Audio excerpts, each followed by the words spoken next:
WhatsApp guys, ಬನ್ನಿ ಇವತ್ತು ನಾವು ನಿಮಗೊಂದು ಹೈಲಿ ಪ್ರಾಫಿಟಬಲ್ ಟ್ರೇಡಿಂಗ್ ಸ್ಟ್ರಾಟಜಿನ ಹೇಳ್ಕೊಡ್ತೀವಿ. ಬೇರೆ ಯಾವ ಸ್ಟ್ರಾಟಜೀಸ್ ಕೂಡ ನಿಮಗೆ ಬೇಕಾಗಿಲ್ಲ, ಇದೊಂದೇ ಸಾಕು. ಇದನ್ನ ನೀವು ಚೆನ್ನಾಗಿ ಕಲ್ತ್ಕೊಳ್ಳಿ ಸಾಕು. ಒಂದು ತಿಂಗಳು ಕೊಡಿ, 1,00,000 ಇನ್ವೆಸ್ಟ್ ಮಾಡಿ 1,00,00,000 ಆಗೋಗುತ್ತೆ.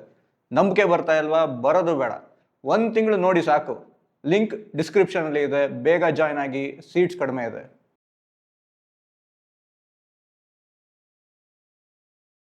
ನೀವು ಯಾರ ಮಾತು ಕೇಳಬೇಡಿ ಫ್ರೆಂಡ್ಸ್. ಈ ಪ್ರಪಂಚದಲ್ಲಿ ಇರೋರೆಲ್ಲ ಹೊಟ್ಟೆ ಉರ್ಕೊಳ್ಳೋರೆ. ನೀವು ಮೇಲ್ ಬರ್ತಿದ್ದೀರಾ ಅಂದ್ರೆ ಸಾಕು, ಒಬ್ರಿಗೂ ಸಹಿಸಕ್ಕಾಗಲ್ಲ. ನಾನು 1,00,000 1 crore ಮಾಡಿ ತೋರಿಸ್ತೀನಿ ನೋಡಿ. ಉರ್ಕೊಳ್ಳೋರು ಉರ್ಕೋತಾನೆ ಇರಲಿ. ನಾನು BMW ಬರ್ತೀನಲ್ಲ ಅವ್ರ ಮುಂದೆ, ಆವಾಗ ಇರೋದು ಮಜಾ.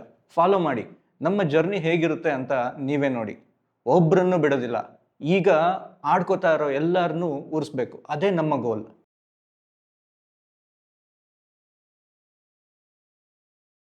ಗುರು, ನಾನು ಒಂದು ವಿಷಯ ಹೇಳ್ತೀನಿ, ಟ್ರೇಡಿಂಗ್ ಮಾಡಲೇಬೇಡಿ ಗುರು. ಅದು ವರ್ಸ್ಟ್ ಅಲ್ಲಿ ವರ್ಸ್ಟು. ನಾನು ಟ್ರೇಡ್ ಮಾಡಿ 1 ಕೋಟಿ ಕಳ್ಕೊಂಡೆ. ನನ್ನ ಹಾಗೆ ಯಾರಿಗೂ ಆಗಬಾರ್ದು. ಅದನ್ನು ರಿಕವರ್ ಮಾಡ್ಕೊಳ್ಳೋದಕ್ಕೆ ಅಂತ ಈಗ ನಾನು ಟ್ರೇಡಿಂಗ್ ಹೇಳ್ಕೊಡೋದಕ್ಕೆ ಶುರು ಮಾಡಿದ್ದೀನಿ. ಬನ್ನಿ, ನಾನು ಮಾಡಿದ ಎಲ್ಲ ತಪ್ಪುಗಳನ್ನು ನೀವು ಮಾಡಬಾರ್ದು ಅಂತ ನಿಮಗೆ ಕೋರ್ಸ್ನ ಸೆಲ್ ಮಾಡ್ತೀನಿ ನಾನು. This content is for educational purposes only and not financial advice any stocks.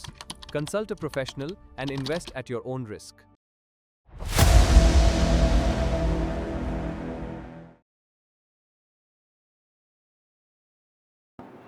S, ಈಗ ಬನ್ನಿ ಈ ವಿಡಿಯೋನ ಶುರು ಮಾಡೋಣ. ಆ 3 ಸೀನ್ಸ್ ನೋಡಿದ್ರಲ್ಲ, 3 ಸುಳ್ಳು, ಒಂದು ನಿಜ ಅಲ್ಲ. ಬರೆಯೋದಕ್ಕೆ ನನಗೆ ತೊಗೊಂಡಿದ್ದು 40 ನಿಮಿಷ, ಶೂಟ್ ಮಾಡೋದಕ್ಕೆ ಒಂದು 15 ನಿಮಿಷ. ಈಗ ನಿಮಗೊಂದು ಪ್ರಶ್ನೆ ಕೇಳ್ತೀನಿ, ಪ್ರಾಮಾಣಿಕವಾಗಿ ಉತ್ತರ ಕೊಡಿ. ಈ ಥರದ ವಿಡಿಯೋ ಮಾಡೋದು ಕಷ್ಟ ಅಂತ ನೀವು ನಿಜವಾಗ್ಲೂ ಅನ್ಕೊಂಡಿದ್ದೀರಾ? ಜನನ ಅಟ್ರಾಕ್ಟ್ ಮಾಡೋದು ಕಷ್ಟ ಅಂತ ಅನ್ಕೊಂಡಿದ್ದೀರಾ? ಖಂಡಿತ ಇಲ್ಲ, ಸ್ವಲ್ಪನೂ ಕಷ್ಟ ಇಲ್ಲ. ನಮ್ಗೆ ಗೊತ್ತು ಹೇಗೆ ಮಾಡೋದು ಅಂತ, ಗೊತ್ತಿದ್ದು ಮಾಡ್ತಾ ಇಲ್ಲ. ಯಾಕೆ ಮಾಡ್ತಾ ಇಲ್ಲ ಅನ್ನೋದೇ ಈ ವಿಡಿಯೋದ ಸಾರಾಂಶ. ಇವತ್ತಿನ ವಿಡಿಯೋ ಒಂದು ಸ್ಟ್ರಾಟಜಿ ವಿಡಿಯೋ ಅಲ್ಲ. ಯಾವ ಸ್ಟಾಕ್ ಬಗ್ಗೆನೂ ತಗೋತಾ ಇಲ್ಲ, ಯಾವ ರಿಸರ್ಚ್ ಅನಾಲಿಸಿಸು ಮಾಡ್ತಾ ಇಲ್ಲ, ಮಾರ್ಕೆಟ್ ಡೈರೆಕ್ಷನ್ ಬಗ್ಗೆನೂ ಮಾತಾಡ್ತಾ ಇಲ್ಲ. ಇವತ್ತು ನಾವು ಒಂದೇ ಒಂದು ವಿಷಯನ ಕ್ಲಿಯರ್ ಮಾಡ್ತೀವಿ. ಈ ಚಾನಲ್ ಯಾರಿಗೋಸ್ಕರ ಮಾಡಿರೋದು, ಯಾರಿಗಾಗಿ ಅಲ್ಲ ಅನ್ನೋದು. ಸ್ವಲ್ಪ ಒರಟಾಗಿರ್ಬೋದು, ಗೊತ್ತು, ನನಗೂ ಗೊತ್ತಿದೆ. ಆದರೂ ಇದನ್ನ ಕೊನೆವರೆಗೂ ನೋಡಿ. ಯಾಕಂದ್ರೆ ಕೊನೆಯಲ್ಲಿ ನಿಮಗೆ ಒಂದು ವಿಷಯ ಗೊತ್ತಾಗುತ್ತೆ, ನೀವು ಯಾವ ಕ್ಯಾಟಗರಿಲಿ ಇದ್ದೀರಾ ಅಂತ. ಈ 3 ಸೀನ್ ಇದೆ ಅಲ್ಲ, 3 ಬೇರೆ ಬೇರೆ ಗುಂಪಿಗೆ ಮಾಡಿದ್ದು. ಒಂದೊಂದಾಗಿ ಬಿಡಿಸಿ ಹೇಳ್ತೀವಿ. ಮೊದಲನೇದು ಪಾದರಸದ ಗುಂಪು. ಫಸ್ಟ್ ಸೀನಲ್ಲಿ ನಾವು 1,00,000 1 crore ಒಂದೇ ತಿಂಗಳಲ್ಲಿ. ಇದು ಹೈಲಿ ಸಕ್ಸಸ್ಫುಲ್ ಮಾಡಲ್. ನಾನು ಜೋಕ್ ಮಾಡ್ತಾ ಇಲ್ಲ, ನಿಜವಾಗ್ಲೂ ಇದು ಕೆಲಸ ಮಾಡುತ್ತೆ. ಆಂಬಿಷಿಯಸ್ ಯಂಗ್ ಯೂಟ್ಯೂಬ್ ಕ್ರೌಡ್ನ ಅಟ್ರಾಕ್ಟ್ ಮಾಡೋದಕ್ಕೆ ಇದಕ್ಕಿಂತ ಸುಲಭ ದಾರಿ ಇಲ್ಲ. ವ್ಯೂಸ್ ಬರುತ್ತೆ, ಸಬ್ಸ್ಕ್ರೈಬರ್ಸ್ ಬರ್ತಾರೆ, ಕೋರ್ಸ್ ಮಾರಾಟ ಆಗುತ್ತೆ. ಆದರೆ ಒಂದು ವಿಷಯ ಯೋಚನೆ ಮಾಡಿ, ಆ ಒಂದೇ ಒಂದು ವಾಕ್ಯದ ಒಳಗಿನ ಲೆಕ್ಕ ನೋಡಿ. 1,00,000 1 crore ಅಂದ್ರೆ ಎಷ್ಟು? 100 ಪಟ್ಟು. ಒಂದು ತಿಂಗಳಲ್ಲಿ ಎಷ್ಟು ಟ್ರೇಡಿಂಗ್ ಡೇಸ್ ಇರುತ್ತೆ? ಸುಮಾರು 20 ದಿನ. ಅಂದ್ರೆ 20 ದಿನದಲ್ಲಿ 100 ಪಟ್ಟು. ಈಗ ಕ್ಯಾಲ್ಕುಲೇಟರ್ ತಗೊಳ್ಳಿ. ಆ ಲೆಕ್ಕ ಸರಿ ಆಗ್ಬೇಕು ಅಂದ್ರೆ ನಿಮಗೆ ಬೇಕಾಗಿರೋದು ದಿನಕ್ಕೆ ಸುಮಾರು 26% ಕಾಂಪೌಂಡೆಡ್ ರಿಟರ್ನ್ಸ್. ಒಂದು ದಿನ ಬಿಡದೆ 20 ದಿನ. ಒಂದೇ ದಿನ ಲಾಸ್ ಆದ್ರೆ ಲೆಕ್ಕ ಮುಗೀತು. ಈಸಿ ಅನ್ಕೊಂಡಿದ್ದೀರಾ? ಈಗ ಈ ಕಡೆ ನೋಡಿ. ವಾರನ್ ಬಫೆಟ್ 60 ವರ್ಷ ಮಾರ್ಕೆಟಲ್ಲಿ ಇದ್ದಾರೆ. ಆದರೆ ಅವರ ಸರಾಸರಿ ಎಷ್ಟು ಗೊತ್ತಾ? ವರ್ಷಕ್ಕೆ ಸುಮಾರು 20%. ವರ್ಷಕ್ಕೆ, ದಿನಕ್ಕೆ ಅಲ್ಲ. ಅಂದ್ರೆ ಆ ಸೀನ್ನಲ್ಲಿ ನಾನು ಹೇಳಿದ್ದು ನಿಮಗೆ ಒಂದು ದಿನಕ್ಕೆ ಎಷ್ಟು ಅಂದ್ರೆ ಪ್ರಪಂಚದ ಅತಿ ದೊಡ್ಡ ಇನ್ವೆಸ್ಟರ್ ಒಂದು ಇಡೀ ವರ್ಷಕ್ಕೆ ಮಾಡಿದಷ್ಟು. ಮತ್ತೆ ಅದನ್ನ 20 ದಿನ ಕಂಟಿನ್ಯೂಸ್ ಆಗಿ ಮಾಡಬೇಕು. ಚಿಕ್ಕ ವಯಸ್ಸು, ಕಡಿಮೆ ಸಂಬಳ, ದೊಡ್ಡ ಕನಸು. ಇವರನ್ನ ಅಟ್ರಾಕ್ಟ್ ಮಾಡೋದು ತುಂಬಾ ಸುಲಭ. ಯಾಕಂದ್ರೆ ಇವ್ರಿಗೆ ಬೇಕಾಗಿರೋದು ಒಂದು ಶಾರ್ಟ್ ಕಟ್. ಇಲ್ಲಿ ನಾನು ಒಂದು ಮಾತನ್ನ ಸ್ಪಷ್ಟವಾಗಿ ಹೇಳ್ತೀನಿ, ಈ ಗುಂಪು ಕೆಟ್ಟವರು ಅಂತ ನಾನು ಹೇಳ್ತಾ ಇಲ್ಲ, ಖಂಡಿತ ಹೇಳ್ತಾ ಇಲ್ಲ. ಇವರು ಪಾದರಸದ ಥರ, ಒಂದು ಚಂಚಲತೆ ಜಾಸ್ತಿ, ಒಂದು ಕಡೆ ನಿಲ್ಲಲ್ಲ. ಇವತ್ತು ಟ್ರೇಡಿಂಗು, ಮುಂದಿನ ತಿಂಗಳು ಕ್ರಿಪ್ಟೋ, ಆಮೇಲೆ ಡ್ರಾಪ್ ಶಿಪ್ಪಿಂಗು, ಆಮೇಲೆ ಇಂದ ದುಡ್ಡು ಬರುತ್ತೆ ಅಂತ. ಇದು ದೋಷನಾ? ಅಲ್ಲ, ಇದು ಒಂದು ವಯಸ್ಸು. ನಾವು ಆ ವಯಸ್ಸಿನಲ್ಲಿ ಇದೇ ಥರನೇ ಇದ್ವಿ. ಆದರೆ ಪಾದರಸದ ಮೇಲೆ ನೀವು ಮನೆ ಕಟ್ಟೋದಕ್ಕೆ ಆಗೋದಿಲ್ಲ. ನಾವು ಇಲ್ಲಿ ಒಂದು ಬಿಸ್ನೆಸ್ ಕಟ್ತಾ ಇದ್ದೀವಿ. ಹಾಗಾಗಿ ಇವರು ನಮ್ಮ ಆಡಿಯನ್ಸ್ ಅಲ್ಲ. ಈಗ ಎರಡನೇ ಗುಂಪು, ತೋರಿಸ್ಕೋಬೇಕು ಅನ್ನೋ ಒಂದು ಗುಂಪು. BMW ಆಗಲಿ, ಹೊಟ್ಟೆ ಉರ್ಕೊಳ್ಳೋದಾಗ್ಲಿ, ಒಬ್ರನ್ನೂ ಬಿಡೋಲ್ಲ ಅನ್ನೋ ಮೆಂಟಾಲಿಟಿ ಆಗಲಿ. ಈ ಸೀನ್ನ ಬರೆಯುವಾಗ ನನಗೆ ನಗು ಬಂತು. ಯಾಕಂದ್ರೆ ಇದು ಇನ್ನೂ ಸುಲಭ. ಸಿಟ್ಟು ಇರೋ ಜನಕ್ಕೆ ಸಿಟ್ಟನ್ನು ಮಾರಿದ್ರೆ ಮುಗಿದೋಯ್ತು, ಬೇರೆ ಏನೂ ಬೇಡ. ಇವ್ರು ಯಾರು? ಚಿಕ್ಕ ವಯಸ್ಸು, ತಲೆ ತುಂಬಾ ಸಿಟ್ಟಿರುತ್ತೆ, ಯಾರಿಗೋ ಒಬ್ರಿಗೆ ತೋರಿಸ್ಬೇಕು, ಯಾರನ್ನೋ ಒಬ್ರನ್ನ ಮೀರಿಸ್ಬೇಕು. ಮಾವ ಒಂದ್ಸತಿ ಏನೋ ಅಂದಿದ್ದಾರೆ, ಅದು ಇನ್ನೂ ಚುಚ್ತಾ ಇದೆ. ಅಥವಾ ಕಾಲೇಜಲ್ಲಿ ಜೊತೆಗಿದ್ದ ಹುಡುಗ ಈಗ ಚೆನ್ನಾಗಿದ್ದಾನೆ. ಇವರಿಗೆ ಸ್ಲೋ ಪ್ರೋಗ್ರೆಸ್ ಅಂದರೆ ಆಗಲ್ಲ, ಡಿಸಿಪ್ಲಿನ್ ಅಂದರೆ ಆಗೋದಿಲ್ಲ. 10 ವರ್ಷ ಅನ್ನೋ ಒಂದು ಪದನೇ ಇವರಿಗೆ ಅವಮಾನ ಥರ ಕೇಳುತ್ತೆ. ಇವ್ರಿಗೆ ಬೇಕಾಗಿರೋದು larger then life. Telugu movie ನೋಡಿ ಬೆಳೆದಿರ್ತಾರೆ. ಎಕ್ಸಾಂಪಲ್ಗೆ ಹೇಳಿದ್ದು ಲಿಟ್ರಲ್ ಮೀನಿಂಗ್ ಅರ್ಥ ಮಾಡ್ಕೋಬೇಡಿ. ಅಸಾಧ್ಯ ಅನ್ನಿಸೋ ಏನೋ ಒಂದು ಸಾಧಿಸಬೇಕು ಅನ್ನೋ ಒಂದು ಬಂಡು ಛಲ. ಆ BMW ಬಗ್ಗೆ ಹೇಳೋದಾದ್ರೆ ನಿಮಗೊಂದು ವಿಷಯ ಗೊತ್ತಿರಲಿ, ಆ ಥರದ ವಿಡಿಯೋಗಳಲ್ಲಿ ಕಾಣೋ ಹೆಚ್ಚಿನ ಕಾರ್ಗಳು ಹೆಚ್ಚಿನ ಸಂದರ್ಭದಲ್ಲಿ ಅದು ಆ ದಿನದ ಬಾಡಿಗೆಗೆ ತೊಗೊಂಬಂದಿರ್ತಾರೆ. ಶೂಟ್ ಮುಗಿದ್ಮೇಲೆ ಅದು ವಾಪಸ್ ಹೋಗುತ್ತೆ. ಬಾಡಿಗೆ ಕಾರಿನ ಮುಂದೆ ಬೇರೆಯವರಿಗೆ ಹೊಟ್ಟೆ ಉರ್ಸೋ ಕನಸು ಮಾರೋದು ಇದು ಒಳ್ಳೆ ಬಿಸ್ನೆಸ್ ನಿಜ, ಆದರೆ ಇದು ನಮ್ಮ ಬಿಸ್ನೆಸ್ ಮಾಡೆಲ್ ಅಲ್ಲ. ಹಾಗಾಗಿ ಇವರು ಕೂಡ ನಮ್ಮ ಟಾರ್ಗೆಟ್ ಆಡಿಯನ್ಸ್ ಅಲ್ಲ. ಆ 3ನೇ ಸೀನಲ್ಲಿದ್ದ ಜನರ ಕ್ಯಾಟಗರಿಗೆ ನಾನು ಬೆದರುಗೊಂಬೆ ಕ್ಯಾಟಗರಿ ಅಂತ ಹೆಸರಿಟ್ಟಿದ್ದೀನಿ. ಆ 3ನೇ ಸೀನಲ್ಲಿ ಏನಾಯ್ತು ಅಂತ ನೆನೆಸ್ಕೊಳ್ಳಿ. ನಾನು 1 crore ಕಳ್ಕೊಂಡೆ, ಈಗ ಹೇಳ್ಕೊಡ್ತೀನಿ ಈ ಸೀನ್ ಯಾರಿಗೆ ಮಾಡಿದ್ದು. ನೆಗೆಟಿವಿಟಿಗೆ ಸೆಳೆಯೋ ಜನಕ್ಕೆ, ಸ್ವಭಾವತಃ ಪೆಸಿಮಿಸ್ಟ್ ಆಗಿರೋ ಜನಕ್ಕೆ. ಇವರ ಕಮೆಂಟ್ಸ್ಗಳು ನಮಗೆ ಪ್ರತಿ ವಾರ ಬರುತ್ತೆ. ನಿಮಗೆ ಕೆಲವೊಂದು ಓದಿ ಹೇಳ್ತೀನಿ ನೋಡಿ. ನೀವು ಏನು ಮಿಸ್ಟೇಕ್ಸ್ ಮಾಡಿಲ್ವಾ? ಯಾಕೆ ಯಾವಾಗಲೂ ಸ್ಟಾಕ್ ಮಾರ್ಕೆಟ್ ಬಗ್ಗೆ ಒಳ್ಳೆಯದೇ ಮಾತಾಡ್ತೀರಾ? ಕೆಟ್ಟದನ್ನು ಸಮಾನವಾಗಿ ಹೇಳಿ. ಮೊದಲು ಒಂದು ಮಾತು, ಇವರನ್ನು ಕೂಡ ದೂಷಿಸಲ್ಲ, ಯಾಕಂದರೆ ಇದು ಮನುಷ್ಯನ ಸಹಜ ಸ್ವಭಾವ. ಇದಕ್ಕೆ ಸಂಶೋಧನೆಯೂ ಇದೆ. ಕ್ಯಾನೆಮನ್ ಮತ್ತು ಟೆವರ್ಸ್ಕಿ ಅನ್ನೋ ಇಬ್ಬರು ಸಂಶೋಧಕರು ಇದನ್ನು ಲಾಸ್ ಅವರ್ಷನ್ ಅಂತ ಕರೆದಿದ್ದಾರೆ.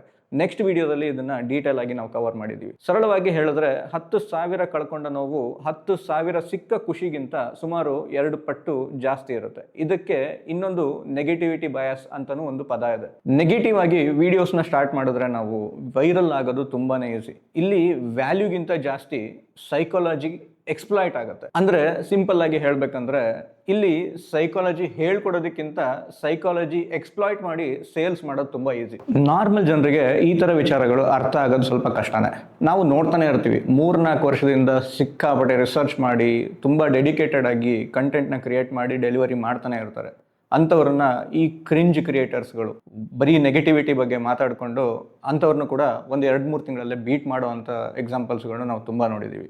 ನಿಮಗೇನು ಅನಿಸುತ್ತೆ? ಅವರು ಸೋಲೋ ಮಾಡಿನೇ ಈ ಥರ ಮಾಡುವಾಗ ನಾವು ಫುಲ್ ಟೀಮ್ ಇಟ್ಕೊಂಡು ಇದನ್ನ ಮಾಡೋದು ಕಷ್ಟನಾ? ಕೆಟ್ಟ ಸುದ್ದಿ ನಮ್ಮ ತಲೆಯಲ್ಲಿ ಜಾಸ್ತಿ ಹೊತ್ತು ಉಳಿಯುತ್ತೆ. ಇದು ಸಾವಿರಾರು ವರ್ಷದಿಂದ ನಮ್ಮನ್ನು ಕಾಪಾಡಿಕೊಂಡು ಬಂದಿರೋ ಒಂದು ಡಿಫೆನ್ಸ್ ಮೆಕ್ಯಾನಿಸಮ್. ಕಾಡಲ್ಲಿದ್ದಾಗ ಆ ಸ್ವಭಾವ ಬೇಕಿತ್ತು, ಆದರೆ ಮಾರ್ಕೆಟಲ್ಲಿ ಇದೇ ಸ್ವಭಾವ ಒಂದು ಬೇರೆ ರೂಪ ತಗೊಳುತ್ತೆ. ನಾನು ಅದಕ್ಕೆ ಒಂದು ಹೆಸರಿಟ್ಟಿದ್ದೀನಿ. ಇದು ಯಾವುದೇ ಪುಸ್ತಕದಲ್ಲಿ ಸಿಗೋ ಪದ ಅಲ್ಲ, ನಾನೇ ಒಂದು ಹೆಸರು ಕೊಟ್ಟಿರೋ ಪದ, ಸ್ಕೇರ್ ಕ್ರವ್ ಎಫೆಕ್ಟ್, ಅಂದರೆ ಬೆದರುಗೊಂಬೆ ಎಫೆಕ್ಟ್ ಅಂತ. ಇಮ್ಯಾಜಿನ್ ಮಾಡ್ಕೊಳ್ಳಿ, 1 ಎಕರೆ ಜಮೀನು, ಅದ್ರ ಮಧ್ಯದಲ್ಲಿ ಒಂದು ಬೆದರುಗೊಂಬೆ, ಮೇಲೆ ಕಾಗೆ ಸುತ್ತಾಡ್ತಾ ಇದೆ. ಆ ಬೆದರುಗೊಂಬೆ ಎಷ್ಟು ದೊಡ್ಡದು? 6 ಅಡಿ ಅಷ್ಟೇ. ಜಮೀನು ಎಷ್ಟು ದೊಡ್ಡದು? ಒಂದು ಪೂರ್ತಿ ಎಕರೆ. ಕಾಗೆ ಎಷ್ಟು ಚಿಕ್ಕದು? ಒಂದು ಮುಷ್ಟಿ. ಕಾಗೆಗೆ ಲೆಕ್ಕ ಗೊತ್ತು, ಆ ಬೆದರುಗೊಂಬೆ ಸುತ್ತ ಎಷ್ಟು ಜಾಗ ಇದೆ ಅಂತ ಚೆನ್ನಾಗಿ ಗೊತ್ತು. ಅದಕ್ಕೆ ಒಂದು ಸಣ್ಣ ಟರ್ನ್ ತಗೊಂಡ್ರೆ ಸಾಕು, ಇಡೀ ಹೊಲ ಅದರದ್ದೇ. ಆದರೆ ಅದು ಹೋಗಲ್ಲ. ಅಷ್ಟೇ ಅಲ್ಲ, ಇನ್ನೊಂದು ಕಾಗೆ ಬಂದರೂ ಅದನ್ನು ಬಿಡಲ್ಲ ಹೋಗೋದಕ್ಕೆ. ಕೂಗಿ ಕೂಗಿ ಹೇಳುತ್ತೆ, ಅಲ್ಲಿ ಹೋಗಬೇಡ, ಅಪಾಯ ಇದೆ ಅಂತ. ಅದಕ್ಕೆ ಲೆಕ್ಕ ಗೊತ್ತಿಲ್ಲ ಅಂತಲ್ಲ, ಒಂದೇ ಒಂದು ಸಾರಿ ಅದನ್ನ ಪರೀಕ್ಷೆ ಮಾಡಿಲ್ಲ ಅಷ್ಟೇ. ಈಗ ಅದನ್ನ ಮಾರ್ಕೆಟಿಗೆ ತಗೊಂಬನ್ನಿ. ಇವತ್ತು ಭಾರತದಲ್ಲಿ ಎಷ್ಟು ಡಿಮ್ಯಾಟ್ ಅಕೌಂಟ್ಸ್ಗಳಿದೆ ಗೊತ್ತಾ? 21 ಕೋಟಿ ದಾಟಿದೆ. ಅದು ನಮ್ಮ 1 ಎಕರೆ. ಆ ಬೆದರುಗೊಂಬೆ ಎಲ್ಲಿದೆ? ಇಲ್ಲಾಜಿಕಲ್ ಟ್ರೇಡಿಂಗ್, ಅಂದರೆ ಈ ಸ್ಪೆಕ್ಯುಲೇಷನ್ಸ್ ಆ ಒಂದು ಮೂಲೆಯಲ್ಲಿದೆ. ಆ ನಷ್ಟ ಕೂಡ ನಿಜ. ಆ 93% ಜನ ಕಳ್ಕೊತಾ ಇರೋದು ಕೂಡ ನಿಜ. ಇದ್ಯಾವುದೂ ಸುಳ್ಳಲ್ಲ, ನಾನು ಅದನ್ನ ಮುಚ್ಚಿಡ್ತಾ ಇಲ್ಲ. ಆದರೆ ಒಂದು ಮೂಲೆ ಅಷ್ಟೇ, ಇಡೀ ಹೊಲ ಅಲ್ಲ. ಇದು ಹೇಗಾಯ್ತು ಅಂದರೆ, ಒಬ್ಬ ರೈತ ಒಂದು ಸಲ ಬೆಳೆ ನಷ್ಟ ಆಗಿದ್ದಕ್ಕೆ ವ್ಯವಸಾಯನೇ ಮಾಡಬೇಡಿ, ಇದು ಒಳ್ಳೇದಲ್ಲ ಅಂತ ಊರವರಿಗೆಲ್ಲ ಹೇಳ್ಕೊಂಡು ಬಂದಂಗೆ. ಬಟ್ ಆ ಥರ ಹೇಳಿದಾಗ ಹಿರಿಯವರು ಬೈದು ಬುದ್ಧಿ ಹೇಳ್ತಾರೆ. ಯಾಕಂದರೆ ಡಿಕೇಡ್ಸಿಂದ ಬಂದಿರೋ ಜ್ಞಾನ ಅವರಿಗೆ ದಾರಿ ತೋರಿಸುತ್ತೆ ಅನ್ನೋ ಒಂದು ನಂಬಿಕೆ. ಸ್ಟಾಕ್ ಮಾರ್ಕೆಟಲ್ಲೂ ಅಷ್ಟೇ, ಆ ಥರ ಹಿರಿಯ ಎಕ್ಸ್ಪೀರಿಯನ್ಸ್ಡ್ ತಲೆಗಳನ್ನ ಕ್ರಿಯೇಟ್ ಮಾಡೋ ಆಸೆ ನಮಗೆ, ಮುಂದಿನ ಜನ್ರೇಷನ್ಗೆ ಗೈಡ್ ಮಾಡೋದಕ್ಕೆ. ಈಗ ಆ ಕಮೆಂಟ್ಸ್ಗೆ ಉತ್ತರ. ನೀವು ಮಿಸ್ಟೇಕ್ಸ್ ಮಾಡಿಲ್ವಾ? ಮಾಡಿದ್ದೀವಿ, ಖಂಡಿತ ಮಾಡಿದ್ದೀವಿ. ಆದರೆ ಪ್ರಾಮಾಣಿಕವಾಗಿ ಹೇಳ್ತೀನಿ, ಅವುಗಳ ಸಂಖ್ಯೆ ಕಡಿಮೆ, ಪರಿಣಾಮ ಚಿಕ್ಕದು. ಪ್ರತಿ ವಿಡಿಯೋದಲ್ಲಿ ಪದೇ ಪದೇ ಹೇಳ್ಕೊಳ್ಳೋ ಅಷ್ಟು ದೊಡ್ಡ ಮಿಸ್ಟೇಕ್ಸ್ಗಳನ್ನ ನಾವು ಮಾಡಿಲ್ಲ. ಈಗ ನಿಮಗೆ ಒಂದು ಪ್ರಶ್ನೆ, ಸ್ವಲ್ಪ ಚುಚ್ಚುತ್ತೆ, ಆದರೂ ಕೇಳ್ತೀನಿ. ನೀವು ಯಾಕೆ ಕೇಳ್ತಾ ಇದ್ದೀರಾ ಇದನ್ನ? ಕಲಿಯೋಕ ಅಥವಾ ನೋಡಿ ಇವರು ಸೋತಿದ್ದಾರೆ ಅಂತ ಕೇಳಿಸ್ಕೊಂಡು ಸಮಾಧಾನ ಪಡ್ಕೊಳ್ಳೋದಕ್ಕ? ಇವೆರಡು ಬೇರೆ ಬೇರೆ ಪ್ರಶ್ನೆ. ಮೊದಲನೇದಕ್ಕೆ ನಾವು ಯಾವಾಗಲೂ ಉತ್ತರ ಕೊಡ್ತೀವಿ, ಎರಡನೇದಕ್ಕೆ ಅಲ್ಲ. ಹಾಗಾಗಿ ಇವರು ಕೂಡ ನಮ್ಮ ಆಡಿಯನ್ಸ್ ಅಲ್ಲ. ಈ ವಿಡಿಯೋ ಶುರುವಾದಾಗಿಂದ ನಾನು 3 ಸತಿ ಒಂದೇ ಒಂದು ವಾಕ್ಯ ಹೇಳಿದೆ, ಇವರು ನಮ್ಮ ಆಡಿಯನ್ಸ್ ಅಲ್ಲ, ಇವರು ನಮ್ಮ ಆಡಿಯನ್ಸ್ ಅಲ್ಲ, ಇವರು ನಮ್ಮ ಆಡಿಯನ್ಸ್ ಅಲ್ಲ ಅಂತ. ಕೆಲವರಿಗೆ ಇದು ಅಹಂಕಾರ ಅನ್ನಿಸ್ಬೋದು. ಸ್ವಲ್ಪ ಹೊತ್ತು ಇದ್ರ ಬಗ್ಗೆನೇ ಮಾತಾಡೋಣ. ಯಾಕಂದರೆ ಇದೇ ವಿಷಯನ ನಾವು ಅಡ್ರೆಸ್ ಮಾಡೋ ಉದ್ದೇಶಕ್ಕೆ ಈ ಸ್ಕ್ರಿಪ್ಟ್ನ ಬರೆದಿರೋದು. ಮೊದಲನೇ ವಿಷಯ, ನಾವು ಇದನ್ನು ಒಂದು ಸ್ಟಾರ್ಟಪ್ ಅಂತ ಘೋಷಿಸಿದ್ದೀವಿ. ಅಂದರೆ ಬಿಸ್ನೆಸ್, ಚಾರಿಟಿ ಅಲ್ಲ, ಸಮಾಜ ಸೇವೆ ಅಲ್ಲ. ಇದನ್ನು ನಾವು ಮೊದಲನೇ ದಿನದಿಂದನೂ ಬಹಿರಂಗವಾಗಿ ಹೇಳಿದ್ದೀವಿ. ಎರಡನೇದು, ಪ್ರತಿ ಬಿಸ್ನೆಸ್ ತನ್ನ ಕಸ್ಟಮರ್ಸ್ನ ಆಯ್ಕೆ ಮಾಡುತ್ತೆ. ಇದು ಹೊಸ ವಿಷಯ ಏನಲ್ಲ. ಪ್ರಪಂಚದ ಪ್ರತಿ ಬಿಸ್ನೆಸ್ ಈ ಕೆಲಸ ಮಾಡುತ್ತೆ. ನಿಮ್ಮ ಬೀದಿ ಬದಿಯ ಹೋಟ್ಲಿಗೆ ಹೋಗಿ ಕೇಳಿ, ಯಾಕ್ರಿ ನಿಮ್ಮಲ್ಲಿ ಸೂಶಿ ಸಿಗಲ್ಲ ಅಂತ. ಅವ್ರು ನಗ್ತಾರೆ. ಒಬ್ಬ ಕಾರ್ಡಿಯಾಲಜಿಸ್ಟ್ ಹತ್ರ ಹೋಗಿ, ಯಾಕ್ರಿ ನೀವು ಹಲ್ಲನ್ನ ನೋಡಲ್ಲ ಅಂತ ಯಾರೂ ಕೇಳಲ್ಲ. ಒಂದು ಸಣ್ಣ ವಿಷಯದಲ್ಲಿ ಡೀಪ್ ಆಗಿ ಹೋಗೋದೇ ಅವರ ವ್ಯಾಲ್ಯೂ ಇರುತ್ತೆ. ಎಲ್ಲ ಮಾಡಿದ್ರೆ ಆ ವ್ಯಾಲ್ಯೂ ಹೋಗುತ್ತೆ. ಆದರೆ ಯೂಟ್ಯೂಬ್ನಲ್ಲಿ ಮಾತ್ರ ಒಂದು ಚಾನಲ್ ಇದು ಎಲ್ಲರಿಗೂ ಅಲ್ಲ ಅಂತ ಹೇಳಿದ್ರೆ ಅದೊಂದು ದೊಡ್ಡ ಅಪರಾಧದ ಥರ ಟ್ರೀಟ್ ಮಾಡ್ತಾರೆ. ಯಾಕೆ ಹೀಗೆ? ಯಾಕಂದರೆ ಇಲ್ಲಿ ಎಲ್ಲರಿಗೂ ಎಲ್ಲರೂ ಮಾಡ್ತಾ ಇದ್ದಾರೆ. ವ್ಯೂಸ್ ಬೇಕು, ವ್ಯೂಸ್ಗೆ ಎಲ್ಲರೂ ಬೇಕು ಅಂದರೆ ಯಾವ ವಿಷಯನೂ ಆಳಕ್ಕೆ ಹೋಗೋಕೆ ಆಗೋದಿಲ್ಲ. ಆಮೇಲೆ ಎಲ್ಲ ವಿಡಿಯೋಸ್ ಒಂದೇ ಥರ ಆಗೋಗುತ್ತೆ. ಬೇಸಿಕ್ಸ್ ಮತ್ತೆ ಬೇಸಿಕ್ಸ್. ಮೂರನೇದು, ಈ ಚಾನಲಲ್ಲಿ ಬೇಸಿಕ್ಸ್ ಇರೋಲ್ಲ. ಇದನ್ನು ನಾವು ಮೊದಲೇ ಹೇಳಿದ್ದೀವಿ, ಈಗಲೂ ಹೇಳ್ತೀವಿ. ಡಿಮ್ಯಾಟ್ ಹೇಗೆ ಓಪನ್ ಮಾಡೋದು, ಈ ಥರ ವಿಡಿಯೋಸ್ಗಳು ಆಗಲೇ ಸಾವಿರಾರು ಕನ್ನಡದಲ್ಲೇ ಇದ್ದಾವೆ. ಅವು ಒಳ್ಳೆವು, ಅವು ಬೇಕು. ಆ ಕೆಲಸ ಮಾಡೋರಿಗೆ ನಮ್ಮ ರೆಸ್ಪೆಕ್ಟ್ ಇದ್ದೇ ಇದೆ. ಆದರೆ ಅದನ್ನೇ ನಾವು ಮಾಡಿದ್ರೆ 1001 ಆಗ್ತೀವಿ ಅಷ್ಟೇ. ಅದಕ್ಕೆ ನಮ್ಮ ಪ್ರಕಾರ ಅರ್ಥ ಇಲ್ಲ. ನಾಲ್ಕನೇದು, ಈ ಇಂಡಸ್ಟ್ರಿ ಈಗ ಕ್ಲೀನ್ ಆಗ್ತಾ ಇದೆ. ಇದು ಇಂಪಾರ್ಟೆಂಟ್. ಇಲ್ಲಿ ಗಮನ ಕೊಟ್ಟು ಅರ್ಥ ಮಾಡ್ಕೊಳ್ಳಿ. ಸೆಬಿ ಈಗ ಗಂಭೀರವಾಗಿದೆ. 3 ತಿಂಗಳಲ್ಲಿ 15,000ಕ್ಕಿಂತ ಹೆಚ್ಚು ಇನ್ಫ್ಲೂಯೆನ್ಸರ್ ಕಂಟೆಂಟ್ಸ್ನ ತೆಗೆದುಹಾಕಿದ್ದಾರೆ. ಅಂದರೆ ಏನರ್ಥ?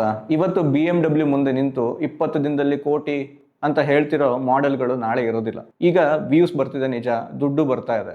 ಆದರೆ ಆ ಕಟ್ಟಡ ಮರಳಿನ ಮೇಲೆ ನಿಂತಿದೆ. ನಾವು ಕಟ್ತಾ ಇರೋದು ಈ ಸ್ವಚ್ಛತೆ ಮುಗಿದ ನಂತರದ ಕಾಲಕ್ಕೆ. ಅಲ್ಲಿ ನಿಲ್ಲೋದಕ್ಕೆ 2 ಫೌಂಡೇಶನ್ ಬೇಕು. ಒಂದು ನಿಜ ಹೇಳೋದು, ಮತ್ತೆ ಒಂದೇ ವಿಷಯನ ವರ್ಷಗಟ್ಟಲೆ ಆಳಕ್ಕೆ ಹೋಗಿ ಆ ನಿಜಾನ ಪದೇ ಹೇಳ್ತಾ ಇರೋದು. 5ನೇದು, ಇದು ಅಹಂಕಾರ ಅಲ್ಲ, ಇದು ಒಂದು ಕ್ಯಾಲ್ಕುಲೇಷನ್. ಈಗ ಸ್ವಲ್ಪ ಬ್ಲಂಟ್ ಆಗಿ ಹೇಳ್ತೀನಿ ನಾವು ನಮ್ಮ ಟಾರ್ಗೆಟ್ ಆಡಿಯನ್ಸ್ನ ಯೋಚನೆ ಮಾಡಿ ಆಯ್ಕೆ ಮಾಡ್ಕೊಂಡಿದ್ದೀವಿ. ಇದರಲ್ಲಿ ತಪ್ಪೇನೂ ಇಲ್ಲ. ನಮಗೆ ಬೇಕಾಗಿರೋದು ಗಂಭೀರವಾದ ಫಾಲೋವರ್ಸ್ ಮತ್ತು ಇನ್ವೆಸ್ಟರ್ಸ್. ಆರ್ಗ್ಯಾನಿಕ್ ಆಗಿ 10 ಲಕ್ಷ ಸಬ್ಸ್ಕ್ರೈಬರ್ಸ್ ಬೇಕು ಅಂತ ನಮಗಿಲ್ಲ. 10,000 ಜನ ನಾವು ಹೇಳಿದ್ದನ್ನು ನಿಜವಾಗ್ಲೂ ಬಳಸ್ಕೊಂಡು 10 ವರ್ಷ ಜೊತೆಗಿದ್ರೆ ಸಾಕು. ಈಗ ಆ ಆಯ್ಕೆಯ ಹಿಂದೆ ಇರೋ ಲೆಕ್ಕ ನೋಡಿ.